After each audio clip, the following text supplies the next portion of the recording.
America is being hijacked, not by immigrants, not by the poor, not by the people we're told to fear, but by the forces that profit off our division. Foreign interests, corporate elites, lobbyists with no loyalty to our soil, just to their money. And the saddest part is that we've been weaponized against each other. We've been brainwashed into hating our neighbors, blaming the people at the bottom instead of the puppeteers pulling the strings at the top. This isn't the America our ancestors thought of or envisioned. This is a version that's been corrupted, where truth is buried and division is profitable. What made America great was never its wars. It was really the people, the mix, the struggle, the stories, the resilience of Black people rising from slavery,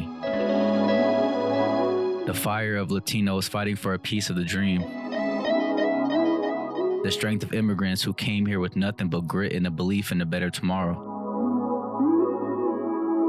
the spirit of Native Americans who, despite everything taken from them, still protect this land like it's sacred, because it is.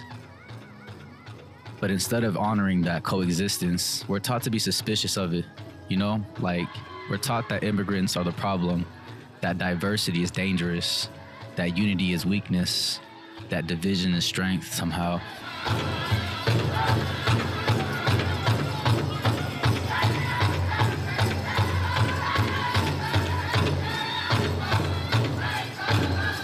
That's not an accident, that's propaganda. So the history that we learned in school, it's not history, it's a story told by the conquerors. And I will never forget my high school teacher, Miss Mack, where we read the book, The History of the United States, or like The Real History of the United States, something like that, by Howard Zinn.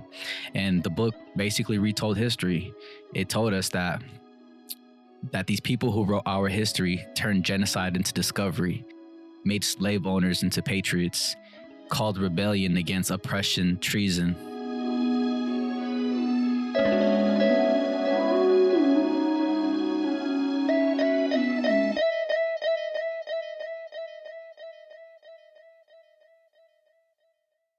We were told to worship Christopher Columbus, a man who didn't discover anything, but brought rape, enslavement, and murder to the people who are already here. We were told George Washington was a symbol of freedom, while he literally owned human beings. We were taught that Malcolm X was dangerous, not because of what he believed, but because he was unafraid to say that real freedom requires real truth. Anytime you live in a society supposedly based upon law, and it doesn't enforce its own law because the color of a man's skin happens to be wrong, then I say those people are justified to resort to any means necessary to bring about justice where the government can't give them justice.